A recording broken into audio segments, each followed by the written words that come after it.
తెలంగాణ ప్రజలందరికీ నమస్కారం.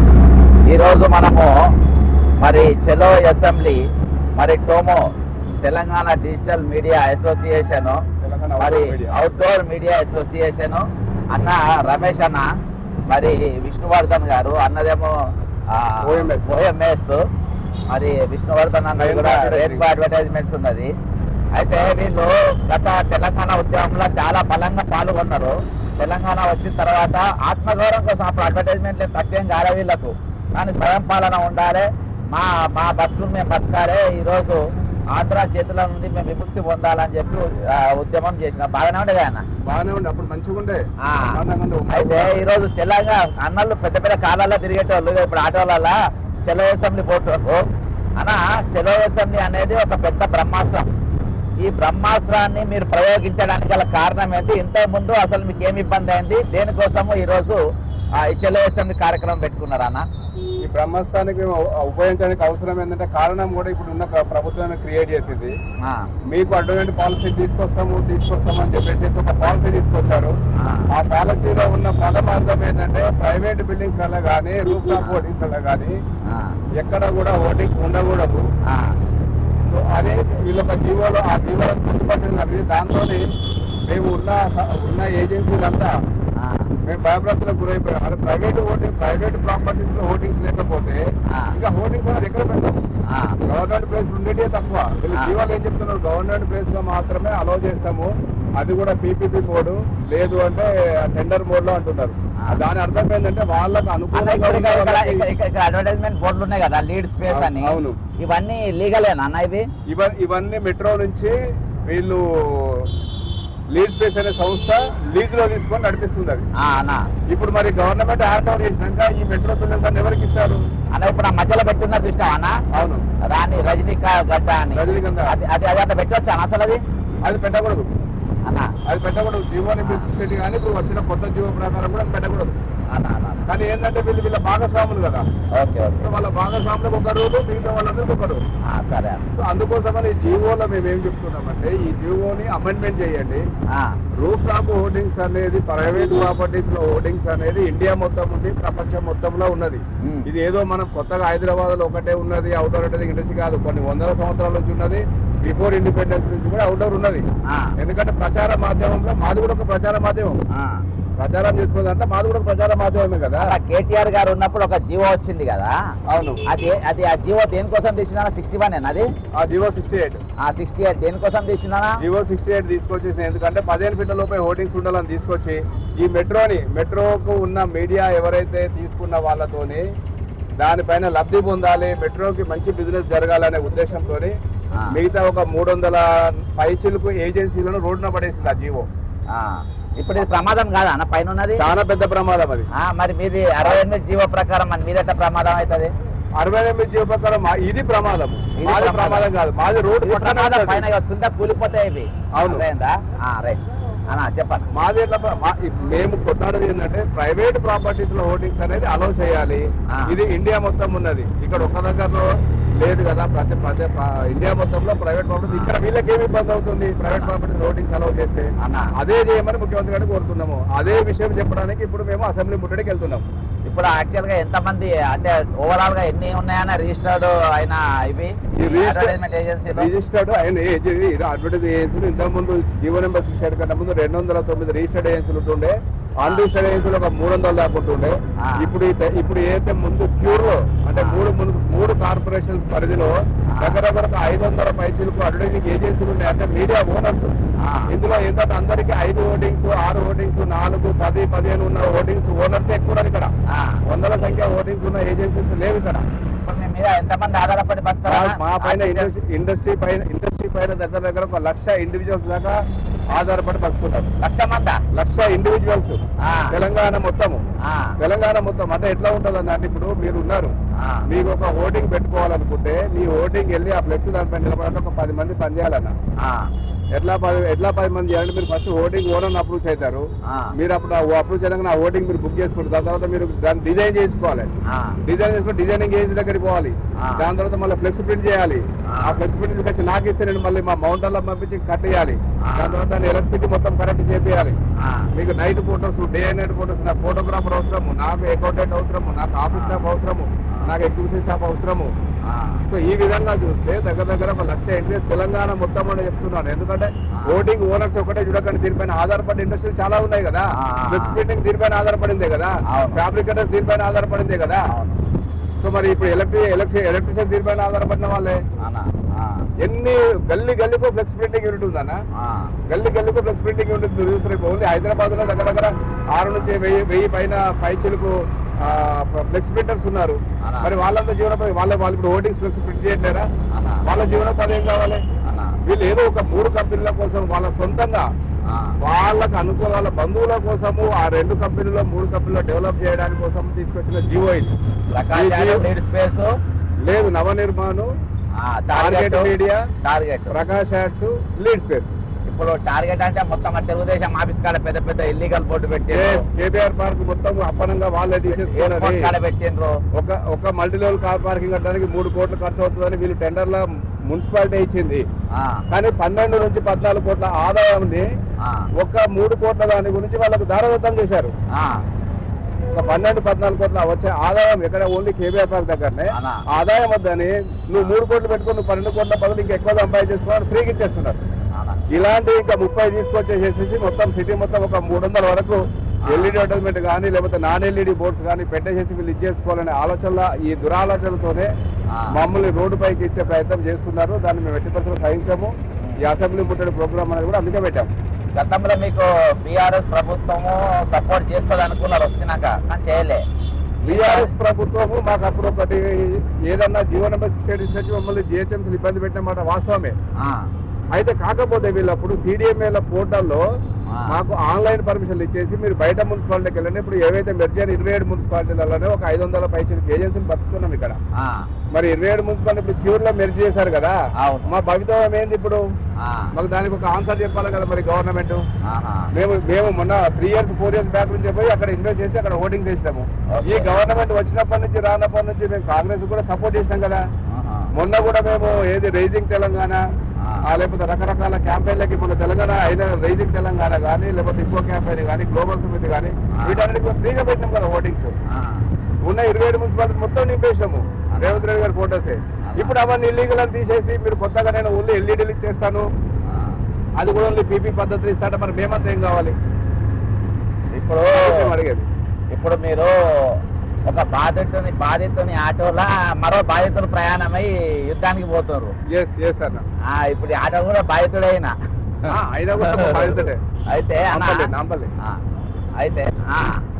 అయితే అన్న ఇప్పుడు చలో ఉద్యమంతో అంటే ఇది చాలా పెద్ద కేసులు అయితే ఈ జిల్లాలో పెట్టవచ్చు అన్ని పెట్టవచ్చు అంటే అన్నిటికీ తెగిడిచేయాలి రాయిగా అన్నా. మాకు బతుకు తెరువునిచ్చే హోర్డింగ్స్ నే పీకేస్తానప్పుడు మమ్మల్ని జైల్లో పెడితేందన్నా లేకపోతే తీసుకుపోయి ఆడ హ్యాంగ్ చేసేసినా కూడా మాకేమో ఇదేం లేదని. ఇంకా మా బతుకు తెరువు లేనప్పుడు ఫ్యామిలీని పోషించుకోవడానికి మాకు ఆధారం లేకపోతే ఇంకా మేము వేరే ఏం చేయాలన్నా?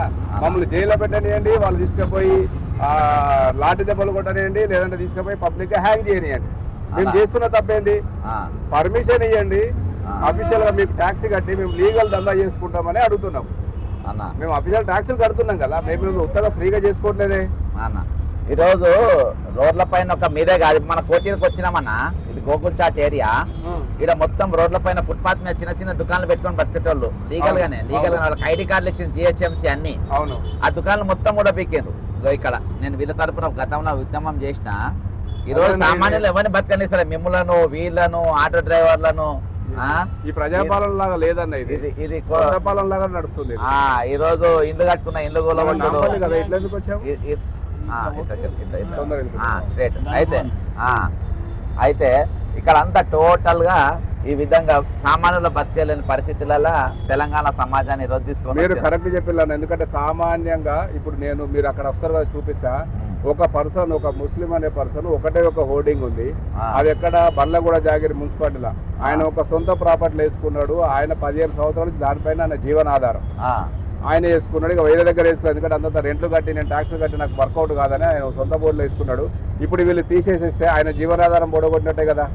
చిన్నోడు ఎవడు బతకదన్నా వీళ్ళకి, చిన్నోడిని బతకనియకుండా మా ఇండస్ట్రీ మొత్తము ఇప్పుడు మేము దగ్గర 500-600 ఏజెన్సీలకు రావాల్సిన టర్న్ ఓవర్ మొత్తము ఒకటే కంపెనీకి 2 కంపెనీలకు 3 కంపెనీలకు వెళ్ళిపోవాలి. అది కూడా అప్పనంగా ఎట్లా ఫ్రీగా గవర్నమెంట్ ప్లేస్ ఇచ్చేసి వాడిని ఓటింగ్ వేసుకోమనాలి, అతన్ని దానికి ట్యాక్స్ ఉండదు, దానికి రెంట్ ఉండదు. ఇప్పుడు మేము చేసేది లీగల్ దా అన్న, మేము బిల్డింగ్ ఓనర్ రెంట్ కడతాం, హోటల్ అడ్వర్టైజ్మెంట్ ట్యాక్స్ కడతాము, హైయెస్ట్ కరెంట్ బిల్లు పే చేస్తాము, దానిపైన జిఎస్టీ వస్తుంది, సెంట్రల్ గవర్నమెంట్ కట్టేస్తాము, దానిపైన మళ్ళీ మాకు ఇన్కమ్ ట్యాక్స్ కూడా కట్టేస్తాం, మాకు ఎందుకంటే టీడీఎస్ కట్ చేసి పేమెంట్ ఇస్తారు. మేమంతా అఫీషియల్ దందా చేస్తున్నాం, మమ్మల్ని అన్అఫీషియల్ గా అనార్గనైజ్డ్ క్రియేట్ చేసేసేసి మమ్మల్ని అందరినీ దొక్కి ఇండస్ట్రీ మొత్తాన్ని ఒక ఇద్దరు చేతిలో పెట్టడానికి ప్రభుత్వం ప్రయత్నం చేస్తున్నట్టు అనిపిస్తుంది మాకు. అంతే. డిజిటల్ బోర్డ్స్ అసలు అబాలిష్ కదా హైదరాబాద్ లో. డిజిటల్ బోర్డు ఉండొద్దనే డిజిటల్ బెంచ్ ఆర్డర్ 2007లోనే ఆర్డర్ ఇచ్చింది, అది వీళ్ళు పట్టించుకోవట్లేదు. దానిపైన మేము ఎన్ని కంప్లైంట్ ఇచ్చినా కూడా వాళ్ళు దాని గురించి పట్టించుకోవట్లేదు. వీళ్ళు మాత్రం ఓన్లీ డిజిటల్ అని తీసుకొస్తే ఇప్పుడు కేబీఆర్ పార్క్ దగ్గర పెట్టారన్న, మీరు నైట్ లో పోయి చూడండి. మరి ఆ కేబీఆర్ పార్క్ అంత హై వోల్టేజ్ ఎల్ఈడి లైట్స్ వల్ల అక్కడుండే పక్షులకు, అక్కడున్న ఈ పశుపక్షాలు వాటి పరిస్థితి ఏంది? నైట్ పూట 1 గంట దాకా లైట్ వెలిగించేసేస్తే ఆ నెమ్మలికి కూడా రోడ్ సైడ్ రావట్లేదు. మీరు చూడండి, రావట్లేదు, అప్పుడు లోపలు ఉంటాయి. అవి అక్కడ పైన పెట్టారు చూడండి, అది ఎంతవరకు లీగల్? అది మరి అది ఊరు నిద్ర పడితే ఎట్లా? ఈ పైన దానికి ఎవరు బాధ్యులు? ఇది అలౌ చేస్తారంట, ప్రైవేట్ ప్రాపర్టీస్ పైన హోర్డింగ్స్ మాత్రం తీసేస్తారంట. అంటే అవన్నీ దొంగలే కదా. ఇది అలౌ చేస్తున్నాడు, ప్రైవేట్ ప్రాపర్టీస్ ఉన్నాయి మాత్రం తీసేస్తున్నాడు. ఇవన్నీ అన్న విషయాలు నీ పరిస్థితి ఏంటి? ఏం అర్థం కావట్లేదు. మొత్తానికి మీకు ఉద్యోగం అలవాటు ఎప్పుడన్నా చేసిందా? ధర్నాలు, రాస్తారోకలు ఎప్పుడన్నా? లేదన్నా, బేసిక్ గా నేను బీటెక్ చేశాను, మెకానికల్ ఇంజనీర్ని. నేను జాబ్ అక్కడ కెమికల్ ఫీల్డ్ లో జాబ్ చేసి కొంచెం హెల్త్ ఇష్యూస్ రావడం వల్ల అరవిందో ఫార్మా నుంచి మానేసి ఈ ఫీల్డ్ లో మా బంధువులు ఉన్నారు, వాళ్ళు ఒక ఏజెన్సీ ఉంటే దాంట్లో మేనేజర్ గా జాయిన్ అయ్యాను. జాయిన్ అయితే 3 years అవుతుంది. ఫస్ట్ 1 year బాగానే ఉందన్న, 1 year అవ్వగానే కాంగ్రెస్ గవర్నమెంట్ వచ్చింది, రావడంతో నెత్తిని పిడిగేశాడు. ట్యాక్సీ కట్టించుకోవద్దు దగ్గర అన్ని మున్సిపాలిటీలు అని చెప్పి మొత్తం మున్సిపాలిటీ సంగతి ఆర్డర్ ఇచ్చేసి ట్యాక్సీ మొత్తం వసూలు చేయకుండా ఆపేసేసి అక్కడ నుంచి ఏ రోజు ప్రశాంతంగా నిద్రలేదన్న 2 సంవత్సరాల నుంచి. అసలు అడ్వర్టైజ్మెంట్ అనేది ఒక రంగం ఉంది, ఇంట్లో కూడా బాధితులు ఉన్నారు అనేది చాలా మంది తెలియదు అన్న, చాలా మంది తెలియదు. ఇంట్లో దీనిపైన 1 లక్ష మంది ఆధారపడి బతుకుతారు, దీని మీద ఇంతమంది జీవనోపాధి ఉంటుంది అని ఎవరు అనుకోలే. అసలు ఈ రోజు మీరు రోడ్డు ఎక్కారు, వీళ్ళు కూడా బాధితులేనా అనే కాడికి తీసుకొని వచ్చిండ్రు. ఈ రోజు మీకు ఆటోలలో పోయి ఈ రోజు ఈ చలో అసెంబ్లీ కానీ ధర్నాలు కానీ మన జిహెచ్ఎంసీ కాడ కూడా ధర్నా చేసినట్టున్నారు. ఇవన్నీ ఇదంతా ఏమవుతామన్నా మీకు? అసలు ఇటువంటి పరిస్థితి ఎక్కడ ఏ రాష్ట్రంలో కూడా లేదన్న.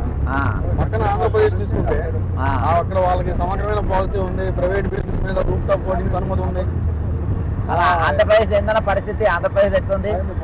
ఆంధ్రప్రదేశ్ లో వాళ్ళకి మొన్న డిసెంబర్ లో పాలసీ, అక్కడ కూడా ఒక పాలసీ రూపొందించారు, దాంట్లో విధి విధానాలు సక్రమంగా పెట్టారు, ప్రైవేట్ సైట్లు పెట్టారు, అన్ని మంచిగా ఉంది అక్కడ.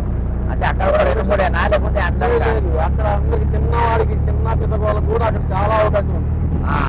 అందరికి ఒక మన రాష్ట్రం తెలంగాణ, బంగారు తెలంగాణ బంగారు తెలంగాణలో ఇదంతా ఇట్లాంటి స్పష్టమైన పాలసీ ఉంది, చెన్నైలో స్పష్టమైన పాలసీ ఉంది, కర్ణాటకలో స్పష్టమైన పాలసీ ఉందన్న, తర్వాత చెన్నైలో పాలసీ ఉంది, బాంబేలో పాలసీ ఉంది, ఢిల్లీలో పాలసీ ఉంది, పక్కన ఏపీలో పాలసీ ఉంది. అందరికి చిన్న వ్యాపారస్తులు కూడా చాలా అనుగుణంగా ఉన్నాయి అన్ని స్టేట్లో పాలసీ. ఇక్కడ మరి ఇంకా ఇక్కడ ఏ సమస్య లేనట్టు మరి ప్రభుత్వం వచ్చి రైట్ గా అడ్వర్టైజ్మెంట్ మీదే పడి దీని మీదే ఫోకస్ చేసి దీన్నే ఇదే పెద్ద సమస్యలాగా క్రియేట్ చేసి చేస్తున్నారు అన్నది. మరి ఆ పెద్ద సమస్యల గురించి మరి ఏమన్నా ముడుపులు ముడుతున్నాయో లేదో మనకు తెలియదు. వాటి కోసం భారీ ముడుపుల కోసం ఎంత చేస్తున్నట్టు అనిపిస్తుంది. ఈ ముడుపులు కాదు, వ్యాపారం వాళ్ళు చేస్తున్నారు. ఇక అది ముడుపులు అంటేనేమో అందరికి ఛాన్స్ ఇచ్చు, ముడుపులు కాదు, బాధాప్త వ్యాపారం వాళ్ళే చేస్తున్నారు. ఇక మనం గోషామాయిల్ చౌరస్తా దగ్గరకు వచ్చినాము, ఇక కొద్ది క్షణాలలోనే అసెంబ్లీ దగ్గర చేరుకుంటాం. ఇక్కడ అంటే నేను వీళ్ళ మద్దతు తెలుపని వచ్చిన ఈరోజు టోమో వాళ్ళు చేస్తున్నటువంటి ఈ కార్యక్రమానికి ఖచ్చితంగా మన సపోర్ట్ కూడా ఉండాలి అనే ఉద్దేశంతో న్యాయంగా 1 లక్ష మంది బతుకుదేరు కోసము 1 లక్ష మందిని ఈరోజు రోడ్ల పైన వేసే పరిస్థితి. ఈరోజు ప్రైవేట్ పైన కూడా వాళ్ళు లేకుండా చేస్తున్నారంటే ఇక ఇంతకుముందు దౌర్భాగ్యం, ఇక ఇంకేముండదు. ఖచ్చితంగా. ఇంకా చెప్పనా ఈ విధంగా అంటే ప్రభుత్వం స్పందిస్తుంది అంటే అనుకుంటారా మీరు? ప్రభుత్వం స్పందించే వరకు మేము ఉద్యమిస్తాము. ప్రభుత్వం స్పందించే వరకు మేము ఉద్యమిస్తాము, ధర్నా చేస్తాము. ఇంకా లేదంటే మళ్ళీ సెక్రటరీ ముట్టడి చేస్తాము, లేదంటే సీఎం ఇంటి దగ్గర కూడా ముట్టడి చేసేసి ఏదో విధంగా మా జీవనోపాధిని కాపాడుకోవడానికి మేము ప్రయత్నము. ఈ గవర్నమెంట్ దృష్టి తీసుకుపోవడానికి మీకు ఎంతవరకైనా తెగిస్తాం అన్న. నెక్స్ట్ గవర్నర్ గారిని కలిసే మన అవకాశం, గవర్నర్ గారిని కలిసేది ఉంది. లేకపోతే ఇక్కడ నుంచి మేము ఢిల్లీకి కూడా వెళ్ళేసేసి కాంగ్రెస్ పార్టీ అధిష్టానం కలవడానికి కూడా మేము ప్లాన్ చేస్తున్నాము. ఇదే కాంగ్రెస్ గవర్నమెంట్ కర్ణాటకలో మంచి స్పష్టమైన పాలసీ తీసుకొచ్చింది మొన్ననే నవంబర్లో. మరి అట్లాంటి పాలసీ ఇస్తే ఇక్కడ అందరూ బతకాలని చూడాలి, కానీ మొత్తం ఒకరే ఇద్దరే 3 ఏజెన్సీలు బతకాలి, లేకపోతే 2 ఏజెన్సీలే ఉండాలి, వాళ్ళు భాగస్వాములు. ఇది ఎంతవరకు కరెక్ట్? వాళ్ళు చేసుకోనియండి, మమ్మల్ని కూడా బతకనియాలి కదా, మేమేం బతకట్లేదు. ఈ బిజినెస్లోకి ఎవరైనా ఎంటర్ కావచ్చు. వాళ్ళు పొలిటికల్ వాళ్ళు ఎంటర్ అయితే బ్యూరోక్రాట్స్ అయితే మంచిదే కదా, హ్యాపీ, అందరం కలిసి బిజినెస్ చేసుకుందాం. కానీ మమ్మల్ని ఎందుకు తీసేయడం? మేము చేస్తేనేమో దొంగతనము, వాళ్ళు చేస్తేనేమో కరెక్ట్. అది మీరు చెప్పేదాన్ని ఎట్లున్నదంటే, ఇప్పుడు ఆంధ్రప్రదేశ్లో అందరు బతకాలనే పాలసీ ఉంది, కర్ణాటకలో అందరు బతకాలనే పాలసీ ఉంది, ముంబైలో అందరు బతకాలనే పాలసీ ఉంది, హైదరాబాద్లో మాత్రం మేము మాత్రమే బతకాలని ఈరోజు ఏది పెళ్లి చూపులకు పెద్ద మనుషులను తీసుకుపోతే పిల్ల బాగుందని నేనే చేసుకుంటా అన్నట్టుకున్నది. అంతే కదా. ఈరోజు ప్రభుత్వ వ్యాపారం బినామీలను పెట్టి వ్యాపారం చేపిస్తుందంటే ఇక పిల్లంతో పెద్ద మనుషులను పట్టకపోతే ఎట్లుంటుందో అలాగే జరుగుతుంది. ఈ రోజు పిల్ల బాగుంది కాబట్టి నేనే చేసుకుంటాను పెద్ద మనుషులు అన్నట్టుగా నేనే వ్యాపారం చేస్తున్నానంటే ఎవరితో నవ్వుతాడు. అయితే ఈరోజు మేము అదే తిరిగా తెలంగాణ ప్రభుత్వం అన్నిట్లలో ఏలు పెట్టి, ఒకదానిలో కాదు ప్రతి దాంట్లో ఏలు పెట్టి ఈరోజు శాపాలు తప్పేది లేదు. నేను ఒక దగ్గర పోయినానా, సబ్జెక్ట్ ఇట్లా అడ్వర్టైజ్మెంట్ వాళ్ళు రేపు చలో అసెంబ్లీ పోతుందంట ఏంటనంటే, అయ్యా వాళ్ళని కూడా బతకనిస్తలేరా అన్నారు. ఉప్పల బ్రిడ్జి మీద గురించి చేయనికి పోతే వాళ్ళని కూడా బతకనిస్తలేరా అంటే, అయ్యో వాళ్ళు ఇంకా పెద్ద బాధితులు అబ్బా, 1,00,000 మంది ఉన్నారంట అలా బాధితులు అందరూ, రేపు చలో అసెంబ్లీ పోతుండ్రు, నేను జర అది వాళ్ళకి మద్దతుగా పోతున్నా నేను కూడా అని చెప్పినా అన్న. అంటే వాళ్ళు వీసుకుపోయేటువంటి పరిస్థితి. ఏదేమైనప్పటికీ ఈ రోజు అన్ని రంగాలు రోడ్డెక్కినాయి. అదే పాత బీఆర్ఎస్ గవర్నమెంట్ ఒక్క కంపెనీ కోసము 400-500 కంపెనీలు ఈ లీడ్ స్పేస్ అనే ఈ సంస్థ కోసము ఈ ఒక 500 ఏజెన్సీలను రోడ్డు పైన పడేసింది. సరే పడేసింది, అది ఇది గాంధీ భవన్. అప్పుడు గాంధీ భవన్ లేదన్న, అప్పుడు గాంధీ భవన్ అందరు బతకాలనేది అదేందా. ఇప్పుడు బతకొచ్చిన వాళ్ళే బతకాలంటుంది, మొత్తం బతకొచ్చిన వాళ్ళ ఫోటోలే బయట, అసలు ఎప్పుడు లేవు అన్న. మొత్తానికి ఉద్యమం సక్సెస్ కావాలని చెప్పాను. నేను కాంగ్రెస్ గుర్తుకి ఓటు వేసిందే లేదు, కేవలం రేవంత్ అన్న మీద అభిమానంతోనే. మొన్న ఎలక్షన్స్ లో కాంగ్రెస్ ఓటు వేసినాం, నేను మా ఆవిడ ఓటు వేసాము. మా అత్తమామల ఊళ్ళో ఉంటే 10,000 ఖర్చు పెట్టుకుని కార్లో పిలిపించి వాళ్ళని ఇక్కడ ఓటు వేయించాం. అంత చేసినా కానీ ఈ మా హెల్త్ మేము కూర్చుంటుంది ఇప్పుడు కన్ను. అంటే మేము మీరు అందరు కూడా అంటే రమేష్ అన్నలు కూడా ఈసారి కాంగ్రెస్ కి మద్దతు తెలిపినట్టు. అంటే ఇండస్ట్రీ మొత్తం కూడా, ఎందుకంటే మేము జిహెచ్ఎంసీలో లక్షల కోట్లు పెట్టుబడి పెట్టి చేస్తే అర్ధాంతరంగా ఉన్న స్టీలర్ తీసుకొని పోయేసేసి అవుట్స్కట్స్ వేసుకున్నాము. అప్పుడు ఆ బీఆర్ఎస్ ఆ కోపంతోనే మేము అవుట్రైట్ గా కాంగ్రెస్ సపోర్ట్ చేసినాము. కాంగ్రెస్ గడలు ఎక్కడ అడిగినా కూడా అందరం ఓటీస్ ఇచ్చినాము. వాళ్ళ పార్టీలో పెద్ద లీడర్లకు కూడా తెలుసు మా మీడియా ఎంతవరకు వాళ్ళకు ఉపయోగపడింది మొన్న ఎలక్షన్స్ క్యాంపెయిన్ అనేది. మరి వాళ్ళు అది కూడా గుర్తించకుండా ఈ విషయాన్ని వాళ్ళ ద్వారా తీసుకుపోదామన్నా కూడా సీఎం వల్ల కలిసిపోయినా కూడా ఆయన ఏ విధంగా పాజిటివ్గా స్పందించట్లేడు మనకి అన్న. ఇప్పుడు మీరు అది చర్చలో అసెంబ్లీ ఇప్పుడు పిలిపించింది కదా. అవును. మీరు గత ప్రభుత్వము మేము టీఎస్ఎంసీ పరిధి దాకా కొట్టింది. అవును. వీళ్ళేమో మొత్తము ఇక్కడ కాదు, మొత్తం తెలంగాణ మొత్తంలో పాలసీ రాబోతుంది. అంటే తెలంగాణలో మొత్తంలో ఎవరుండకూడదు, ఉమ్మడి 10 జిల్లాలలో కూడా ఉన్న మీడియా వీళ్ళకి సంబంధించినట్టు కావాలని అది కూడా పాలసీ రెడీ అయింది. ఇది అయిపోయిన తర్వాత అది రిలీజ్ చేద్దామనే ఆలోచనలో ఉన్నారు. అలాగే కూడా తెలంగాణలో ఉన్నా కూడా ఎక్కడ ఒక ప్రైవేట్ ప్రాపర్టీలో కానీ ఎక్కడ కానీ ఎవరు పోయి ఒక బిజినెస్ చేసుకోవడానికి ఉండదు. అంటే మీరు రాష్ట్ర బహిష్కరణేగా అయితే లోపలికన్నా ఏడున్నారు మన లోపల. అయితే అందరు స్టేషన్ దగ్గర గ్యాదర్ అయ్యి ఇక్కడికి వెళ్ళిపోతుండ్రు. అయితే ఇప్పుడు మొత్తం రాష్ట్ర బహిష్కరణ మిమ్మల్ని నెక్స్ట్ రాష్ట్ర బహిష్కరణ కాబట్టి ఇక రాష్ట్రంకి వెళ్ళిపోకుంటే ఇక అందరు ఏకమై ఇక్కడ ఉద్యమం చేయడానికి ప్రిపేర్ అవుతుంది. అవునండి. సరే అన్న, మీ ప్రోగ్రామ్ సక్సెస్ కావాలని కోరుకుంటున్నా. Thank you అన్న. మా మీ మద్దతు సహకారం మా అందరూ మద్దతు మా అందరూ సహకారం అందరూ పూర్తిగా ఉంటది. పూర్తిగా ఉంటది అన్న. రైట్ అక్కడ పెట్టు. రైట్ అన్న, థ్యాంక్ యూ అన్న. అలాగే.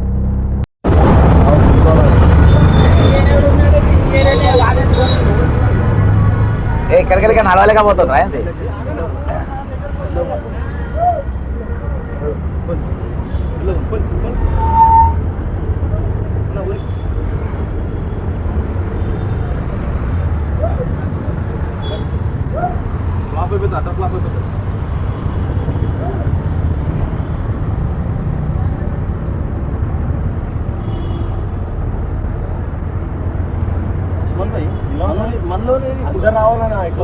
అవసరం లేదు, ఎట్నే అవుతుంది.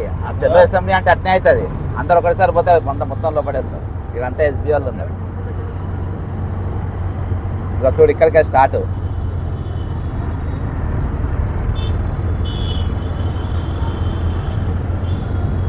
పోతున్నారు వాళ్ళు బియ్యలేనా?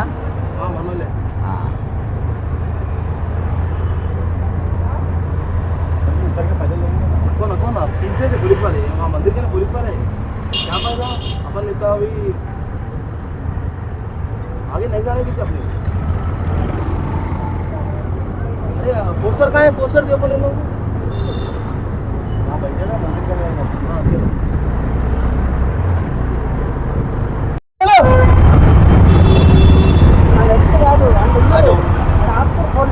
ఆపుతారు మీరు దిగండి. ఇక్కడ ఏం కానీ కవర్ చేస్తే ఇక ఆపని.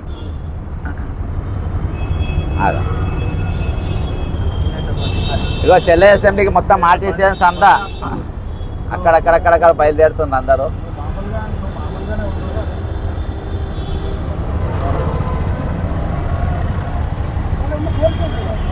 అన్న బస్ ఎక్కనా? ఈ ఆర్టీసీ బస్ ఎక్కి దిగు. ఎక్కువ आरटीसी बस की दिलो बस का मना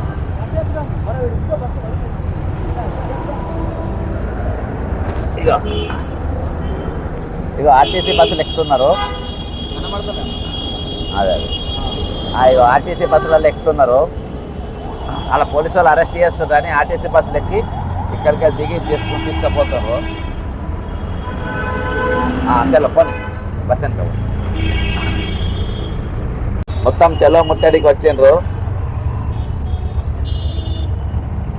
టోటల్ చెలో ముట్టడికి వచ్చిండ్రు.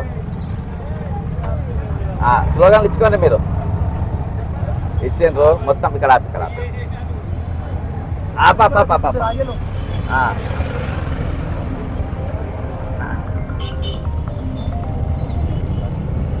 ఏమైనానా?